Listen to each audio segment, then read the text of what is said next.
Olá, muito boa noite para você. Está no ar o nosso Jornal Terra Viva. Veja agora o que é destaque no agronegócio, no Brasil e no mundo.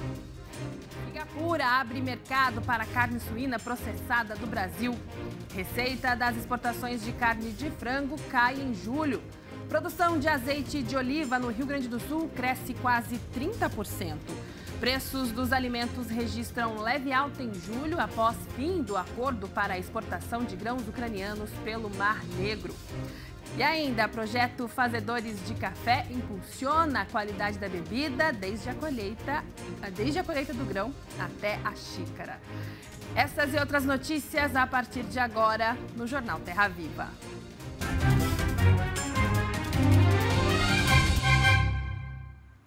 E a gente abre a edição de hoje com os destaques da proteína animal. Boa notícia para a suinocultura. Singapura liberou os embarques de carne suína processada do Brasil. O país já é o quinto principal importador de carne suína in natura e o setor agora espera crescimento nas compras do país asiático. Em nota, a BPA celebrou a oportunidade gerada a partir das tratativas concluídas pelo governo brasileiro. Segundo a entidade, a liberação deve proporcionar significativo incremento nas exportações de carne suína do Brasil. Atualmente, Singapura já importa carne suína in natura e tem incrementado a demanda pelo produto brasileiro. É o quinto principal destino das exportações, com mais de 34 mil toneladas importadas no primeiro semestre deste ano, número 9% superior aos embarques registrados em 2022. As exportações para o país asiático geraram quase 92 milhões de dólares no período. E um levantamento da Associação Brasileira de Proteína Animal mostra que as exportações brasileiras de carne de frango totalizaram 432 mil toneladas no mês de julho. A receita gerada pelos embarques chegou a mais de 858 milhões de dólares. No acumulado do ano de janeiro a julho, as exportações de carne de frango totalizaram 3 milhões de toneladas. O principal destino das exportações de carne de frango do Brasil é a China, que importou quase 51 mil toneladas em julho, número 35% superior ao registrado no mesmo período do ano passado. Em seguida, vieram os Emirados Árabes Unidos e Japão. As exportações de frango em julho do corrente ano confirmam a tendência que havíamos previsto lá no começo do ano. O Brasil deve fechar o ano com mais de 5 milhões e 200 mil toneladas, a manter-se essa exportação, que tem uma média maior do que 435 mil toneladas mês. Em julho somente, fizemos 432 mil toneladas, 6,6% maior do que o mesmo período do ano anterior. E no acumulado dos primeiros 7 meses desse ano, já exportamos 3 milhões e 61 mil toneladas, crescimento de 8% com relação aos primeiros 7 meses do ano de 2022. Em receita, tivemos uma pequena queda na receita mensal de julho de 3%, totalizando 858 milhões de dólares, mas no acumulado essa receita também é positiva e cresce 7% para mais de 6 bilhões de dólares. No mês, os principais clientes e que tiveram principais crescimentos foram China, Emirados e Japão. Mas esses números todos devem manter essa posição do Brasil de maior exportador mundial, que chegando nas maiores que 5 milhões e 200 mil toneladas, deve superar as exportações dos Estados Unidos e da Europa somadas juntos, que são o segundo e terceiro maior exportador mundial, comprovando assim o protagonismo do Brasil, que tem mais do que 35% do market share global e que deverá continuar, ao longo desse ano, colaborar com a segurança alimentar e complementação da indústria local de mais de 150 países no mundo. Os preços dos alimentos registraram leve alta em julho, estimulados pelo fim do acordo para a exportação de grãos da Ucrânia pelo Mar Negro. A informação é da Organização das Nações Unidas para a Alimentação e Agricultura. O índice da FAO, que avalia uma cesta básica de produtos, subiu 1,3% na comparação com junho. Esta foi a alta mais expressiva desde o início do ano. O valor atual, no entanto, está quase 12% abaixo do nível registrado há 12 meses. O índice da FAO para óleos vegetais subiu 12% em um mês, o que acabou com uma série de 7 meses de queda. queda. Já os preços do trigo subiram 1,6%, a primeira alta em 9 meses. A agência destacou que a alta foi provocada pela incerteza a respeito do abastecimento. E nós seguimos para o nosso Agritendências de hoje com o Silmar César Miller. Muito boa noite, bem-vindo, Silmar. Bom, os preços dos alimentos seguem em alta, né? O que tem motivado isso, Silmar, e qual a tendência daqui para frente? Muito boa noite, Daiane, boa noite aos nossos amigos do canal Terra Viva. Pois é, tivemos aqui um aumento aqui no mês de julho em relação a junho, 1,3%, não foi muita coisa. Os preços seguem ainda bem abaixo do ano passado. No ano passado, os preços dos alimentos foram muito impactados, sobretudo pela guerra da Ucrânia, teve os efeitos da Covid também, em termos de logística, mas basicamente a guerra da Ucrânia impactou negativamente nos preços. Fatores climáticos também provocaram fortes altas nos preços no ano passado. Então, esse ano está sendo um ano de acomodação, os preços ainda seguem abaixo do ano passado, por exemplo, em relação a julho do ano passado, queda de 11,8%, mesmo com essa alta de 1,3% nesse mês em relação ao mês anterior. Bom, esse mês foi realmente puxado pelos óleos vegetais, estão sendo muito impactados por vários fatores. Tem problemas climáticos afetando a produção em alguns países, tem o problema da guerra da Ucrânia, que continua ainda causando alguma disrupção nesse fornecimento desse produto. É bom lembrar sempre que a Ucrânia e também a Rússia são grandes produtores de óleo de girassol, para prover uma boa parte da produção e do abastecimento global desse tipo de óleo, que é de grande importância em termos de consumo global. Então, isso que afetou os preços dos óleos vegetais, subiram 12,1% nesse último mês, agora que é o mês de julho. Por outro lado, o açúcar teve uma queda forte. O açúcar subiu muito no início do ano, sofreu uma correção forte agora em julho, queda de 3,9%. Contribuiu no sentido de minorar essa alta dos preços dos alimentos. Cereais tiveram queda também, de forma geral, na média, pelo menos menos 0,5%. O milho foi o que puxou principalmente essa queda. Estamos com grandes produções globalmente, particularmente aqui no Brasil. O Brasil com uma produção recorde esse ano. Os Estados Unidos se caminhando também para uma grande produção, compensando aquela queda que houve lá no início do ano em relação à Argentina, por exemplo, que sofreu muito com seca. E também o próprio Estados Unidos, no ano passado, que colheram pouco milho por questões climáticas também. O trigo teve uma alta ainda, continua repercutindo essa questão da guerra da Ucrânia, mercado bastante volátil, subiu 1,6%. E em outros setores aqui tivemos um comportamento negativo, com queda de preços. O setor lácteo, por exemplo, derivados de leite, menos 0,4%. Carnes também contribuindo para a menor inflação global, caindo 0,3% agora no mês de junho. Portanto, ainda é um cenário relativamente confortável para o consumidor em termos globais. Tendência agora para os próximos meses é de manutenção ainda de uma certa firmeza nos preços dos óleos vegetais, mas com a tendência de acomodação. Se não houver nada de novo lá com relação à guerra da Ucrânia, não há porquê os preços seguirem em alta, até porque tem a proximidade agora da colheita de uma grande safra nos Estados Unidos, tanto de soja quanto também de milho, ou seja, tudo leva a uma tendência de acomodação dos preços globais dos principais alimentos. Essa, pelo menos, é uma tendência aqui para os próximos meses, mesmo com esses solavancos que acontecem de vez em quando, como aconteceu agora no mês de julho, Daiane. Certo, Silmar. E como foi o fechamento aí dos mercados, né, de commodities agrícolas e também mercados financeiros nessa sexta-feira? Olha, os preços dos grãos provocaram um certo respiro nesta sexta-feira. A soja subiu 0,4%, o milho 0,8%, trigo também 0,8%. No caso do milho e do trigo, depois de vários dias de queda na Bolsa de Chicago. O saldo líquido da semana, no entanto, ainda permaneceu negativo, porque voltaram as chuvas nos Estados Unidos, tudo isso acabou provocando fortes quedas durante a semana, mesmo com a alta de hoje, não houve condições de recuperar isso num dia só. Então, por exemplo, no saldo da semana, a soja ainda apresentou um efeito negativo em termos de preço, comparando essa sexta-feira com a sexta-feira da semana passada, queda de 3,6%, mesmo com a melhora de hoje. Milho, 7,1% de queda no saldo líquido semanal. E o trigo ainda foi um tombo, 10,1%. Respirou nesta sexta-feira, mas o saldo ainda foi bastante negativo, com essa queda, portanto, superior a 10%. Na Bolsa de Nova York, tivemos aqui o algodão caindo um pouco, 0,5%, café muito volátil, sobe num dia, cai no outro, hoje caiu 2,1%, mas o saldo da semana ainda foi positivo em 2,2%. Açúcar caiu hoje também 1,4%, embora ainda o saldo da semana tenha sido positivo em 0,4%. Boi gordo no mercado futuro da B3 caiu hoje de novo, ou seja, não conseguiu manter uma tentativa de recuperação mostrada ontem, caiu 0,6%, o contrato de setembro, negociado na B3 aqui em São Paulo, R$ 230 a arroba. E o saldo da semana também foi negativo, queda de 2,6% no saldo semanal.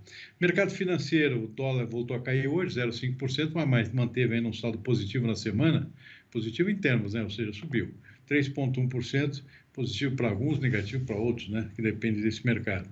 Índice Bovespa fechou em queda hoje, 0,9%. Petróleo na Bolsa de Londres, referencial para o nosso aqui, voltou a subir hoje. Vamos ficar de olho porque a Petrobras está com a mão na caneta já para eventualmente voltar a aumentar preço. Depois de um período longo de segurar os preços dos combustíveis, dos derivados, porque o petróleo até junho estava com um preço mais barato. Agora está 80, fechou hoje a $86 o barril, subiu de novo, está bem acima dos preços, quase $20 acima da média no mês de junho, no último trimestre, por exemplo, o segundo trimestre, que foi referenciado para a divulgação dos resultados da Petrobras, divulgados nesta sexta-feira, que mostraram, inclusive, um resultado negativo em termos de lucros, né? Agora vai chegar a vez do consumidor começar a pagar essa conta da Petrobras. Se prepare aí que realmente, com essa alta do petróleo que é renitente, a Petrobras possivelmente vai ser forçada a voltar a reajustar os preços dos derivados aqui no Brasil. Pois é, Silmar. Muito obrigada, viu, pelas suas informações e análise aqui durante toda essa semana. Bom fim de semana para você e até segunda. Boa noite, bom fim de semana a toda a equipe e até segunda-feira. Até lá. Obrigada. Os ministros da Secretaria-Geral do Meio Ambiente e do Desenvolvimento Social participaram hoje do evento Diálogos Amazônicos, em Belém, no Pará. O evento antecede a cúpula da Amazônia e tem o objetivo de produzir 5 relatórios que serão entregues aos líderes internacionais que participarão do encontro, de 8 a 9 de agosto. E a gente vai conferir agora um trecho. No Pará, um dilema com os madeireiros. Vivemos um dilema com a exploração, com o contrabando do ouro, com a ameaça aos povos indígenas. Vivemos um drama com estes. Mas nós temos que falar para quem vive no interior da Amazônia, para quem vive no interior do Pará, do Amazonas, de Roraima e tal, as alternativas que nós podemos, de sustentável, preservando a floresta, preservando os ecossistemas, também dar para eles o de comer. Senão, a gente perde o debate na política. A seguir, tem Giro Brasil com os principais destaques do agronegócio pelo país. E ainda, a Stonex projeta novo recorde na safra de soja do Brasil no ciclo 23-24. Em instantes, você confere aqui no nosso Jornal Terra Viva.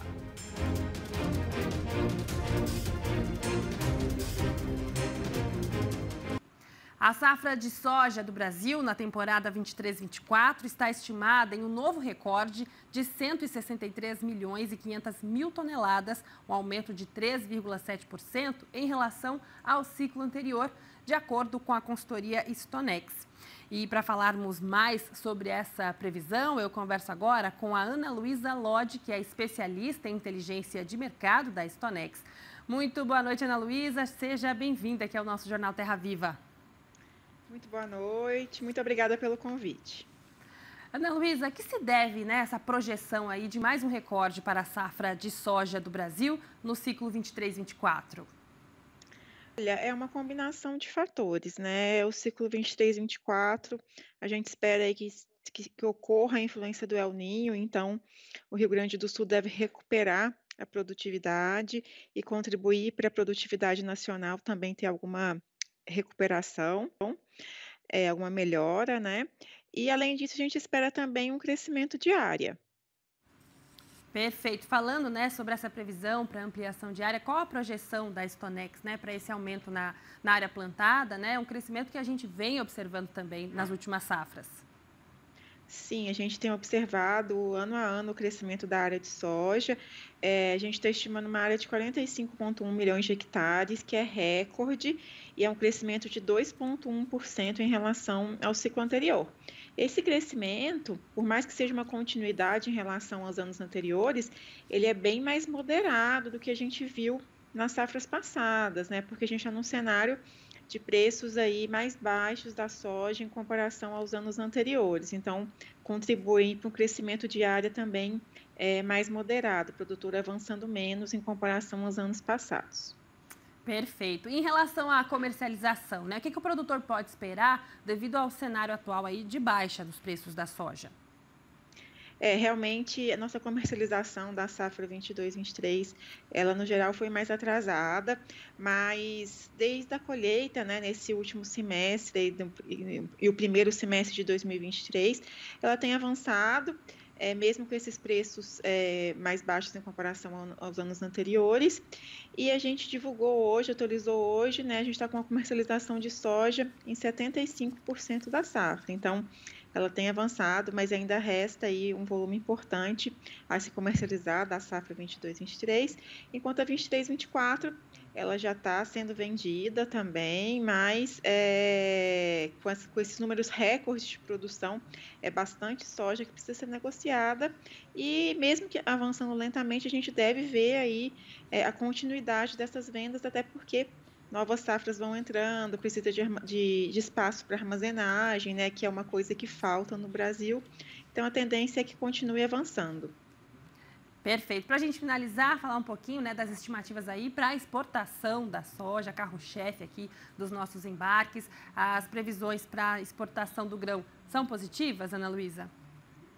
São sim, né? A gente alterou nossas estimativas para a safra 22-23, a safra que está em andamento, que as exportações estão em andamento, para 98 milhões de toneladas. A gente já exportou mais de 70, né, até o final de julho, então as exportações estão bem aquecidas. E para a safra nova, a safra 23-24, que ainda vai ser plantada, a gente tem espaço para exportar mais de 100 milhões de toneladas. A gente estimou aí 104 milhões por enquanto, porque a gente vai ter uma grande disponibilidade de soja com essa colheita, se for alcançado o número recorde de 163,5 milhões de toneladas, e o Brasil é o principal exportador mundial de soja. Perfeito, Ana Luísa. Então, portanto, né, previsões aí da Stonex de crescimento de produção, crescimento em área, perspectivas positivas para as exportações. A gente espera, claro, que o cenário de preços contribua e favoreça aí o nosso produtor. Obrigada, viu, pela sua participação no nosso Jornal Terra Viva. Ótima noite para você.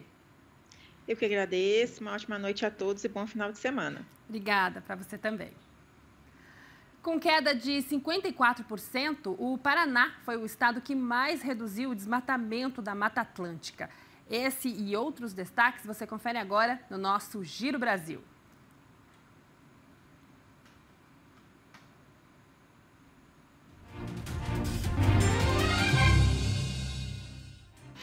Os arranjos produtivos locais têm contribuído fortemente para o desenvolvimento regional do agro em São Paulo. São conjuntos de empresas e empreendimentos de uma mesma região que cooperam mutuamente para o desenvolvimento de um setor produtivo. Um exemplo é a região de Jaboticabal, no interior do estado, com um APL que engloba 17 municípios e mais de 500 empresas, se tornou um polo econômico e referência nas culturas do amendoim e da cana-de-açúcar. No estado de São Paulo, há 84 arranjos produtivos, cerca de 30 são voltados ao agronegócio. Epamig utiliza fertilização in vitro para assegurar a qualidade do rebanho leiteiro. A empresa investe em biotecnologia para gerar vacas de sangue de Girolando de alta qualidade genética. Com essa técnica, a produção de animais F1 provenientes do rebanho gir leiteiro aumenta e revitaliza o plantel para a pesquisa. Em breve, a empresa deve ter uma quantidade suficiente para ofertar aos produtores. O cultivo do milho no Agreste Potiguar entra na fase final. Em São Gonçalo do Amarante, João Câmara, Touros e também Itaipu, produtores receberam mudas de milho, todas de uma variedade especial que atinge altos índices de produtividade. A proposta central é fomentar a produção de grãos nesta faixa do estado, onde os índices pluviométricos ficam próximos dos 1.200 milímetros por ano. Além disso, a Secretaria de Agricultura orienta produtores com relação ao manejo do solo, de modo a conseguirmos otimizar a produção efetiva, acompanhando todo o processo do plantio até a colheita. Com queda de 54%, o Paraná é o estado que mais reduziu o desmatamento da Mata Atlântica. A área de vegetação suprimida passou de 1,8 mil hectares para 860 hectares, no comparativo com o mesmo período do ano passado. De acordo com o levantamento do MAP Biomas, o Paraná perdeu 4.069 hectares de área com vegetação nativa em 2022, o que é 0,2% do total no país, contra 7.031 hectares em 2021. O número também é inferior a 2020. O Paraná registrou também um aumento de cobertura florestal natural nos últimos anos, o equivalente a uma área de 20,5 mil campos de futebol. De 4 até 13 de agosto, o Parque de Exposições de Planaltina é sede da Feira da Uva e do Vinho de Brasília. O evento é gratuito e conta com várias atrações. Além de gastronomia, os visitantes poderão conferir salões de artesanato, espaço dedicado à floricultura e shows com artistas nacionais. Entre 2018 a 2021, o número de produtores do DF cresceu 122%, um cenário impulsionado pelo enoturismo. O governo de Goiás apoia 24 mil famílias assentadas em todo o estado.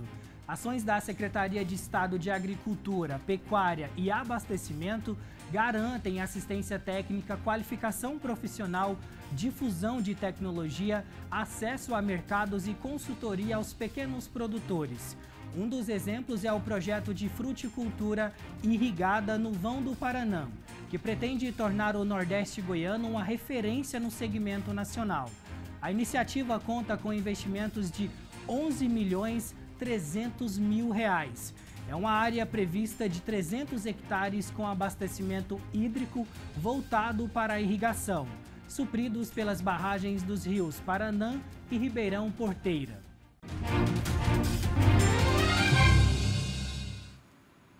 Uma operação de fiscalização realizada pela Polícia Civil do Paraná e com a colaboração do Ministério da Agricultura e Pecuária resultou na apreensão de cerca de 4.500 litros de bebidas adulteradas que eram vendidas como vinho colonial no município de São José dos Pinhais, na região metropolitana de Curitiba.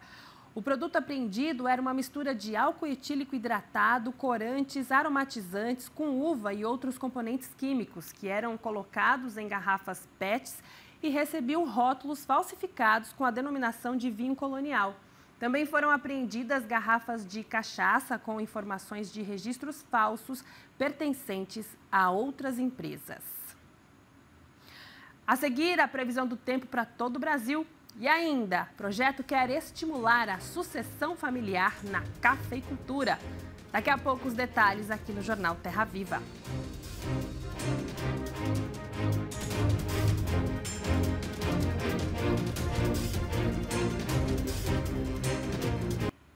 A produção de azeite de oliva na safra 2022-23 no Rio Grande do Sul aumentou 29% em relação à safra passada, indo de 448 mil litros para 580 mil, segundo dados divulgados pelo Instituto Brasileiro de Olivicultura. Atualmente, 340 produtores plantam oliveiras em 6.200 hectares do estado.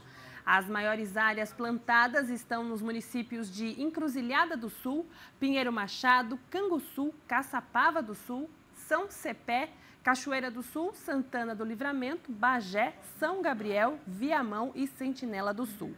Hoje existem 22 fábricas e 93 marcas gaúchas de azeite de oliva, um aumento de 29% e 32%, respectivamente, em relação à safra anterior.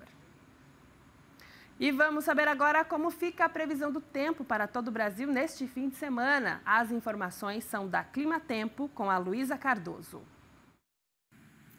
Neste sábado, a zona de convergência intertropical vai continuar atuando sobre o país e também o deslocamento da frente fria em direção ao sudeste traz chuva para o Rio Grande do Sul, Paraná e Santa Catarina. Apenas na faixa leste do estado. São pancadas que acontecem a qualquer momento do dia e podem vir acompanhadas de rajadas de vento e trovoadas. Já no norte do país e costa leste do Nordeste, a chuva acontece de moderada a forte intensidade. O volume não é muito expressivo. Na maior parte do Brasil, o sol ainda deve predominar. Todas as áreas que estão em amarelo no mapa indicam a presença do sol. Falando nisso, as temperaturas também devem ser elevadas, principalmente na metade norte do país. 32 graus em São Luís, 38 em Palmas e até 33 em Campo Grande. No sul e áreas do sudeste, temperaturas voltam a se elevar também. Máxima de 27 graus em Curitiba, 29 em São Paulo e 21 em Porto Alegre, onde a chuva acontece com um pouquinho mais de intensidade. A umidade relativa do ar nessas regiões mais centrais do país, onde as temperaturas estão elevadas, deve ficar abaixo dos 30%, até abaixo dos 12% na região de encontro dos 3 estados do Centro-Oeste. E ao longo desta semana, assim deve prevalecer tempo firme na maior parte do Brasil e a chuva concentrada apenas no norte, costa leste do Nordeste e 10 milímetros no sul do país. Essa umidade beneficia a condição dos cultivos de inverno, como é o caso do trigo, cevada, aveia preta, aveia branca, e na maior parte do país o tempo firme prevalece também aqueles produtores que precisam colher o milho segunda safra, café, cana-de-açúcar e os demais cultivos. Na próxima semana, o padrão muda um pouco. A chuva avança sobre áreas de Mato Grosso do Sul e São Paulo, onde não recebia umidade há algum tempo. Entre 10 e 20 milímetros são esperados nessas regiões.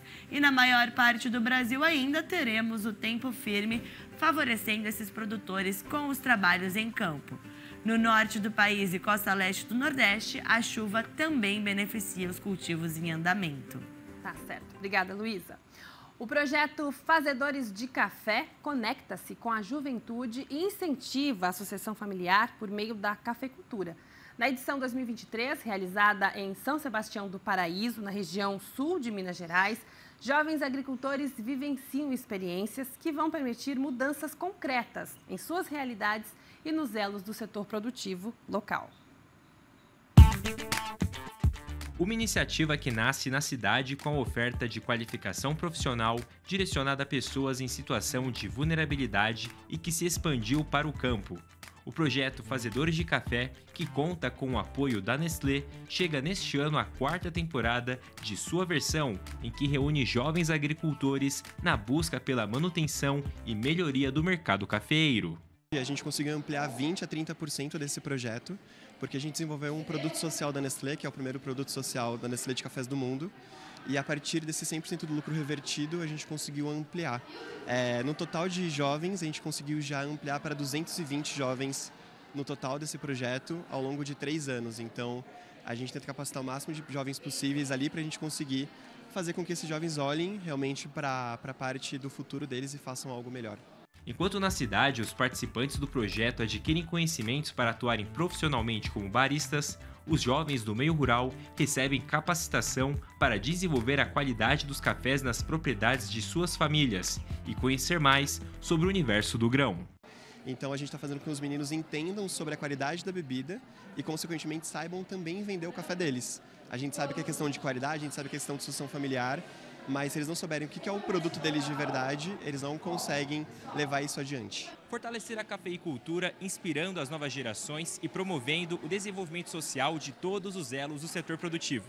Esses são os objetivos do projeto Fazedores de Café, que impulsiona a qualidade da bebida, desde a colheita do grão até a xícara. O que a gente consegue de melhor resultado dessa turma é a união deles. Eles são produtores locais, a maioria deles, que não se conhecem.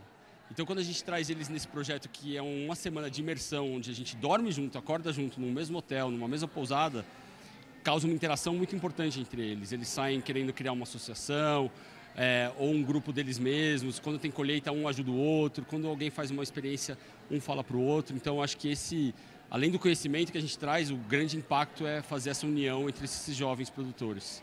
Professores e alunos que vivenciam a imersão de perto reconhecem o valor da experiência, que muda realidades dentro do segmento.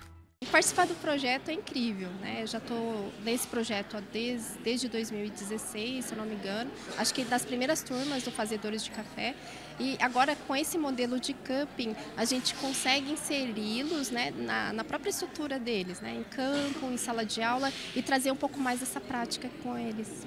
Como produtora de café já fazia parte da minha realidade, já provei café, já tive algumas experiências, mas com certeza o projeto vem para agregar no campo, levando tecnologias, inovações, coisas que os meus pais, os meus avós nunca tinham visto, e essa, na verdade, é o propósito do projeto, fazer com que os jovens continuem no campo com a sucessão familiar, levando cada vez mais novidade e inovação.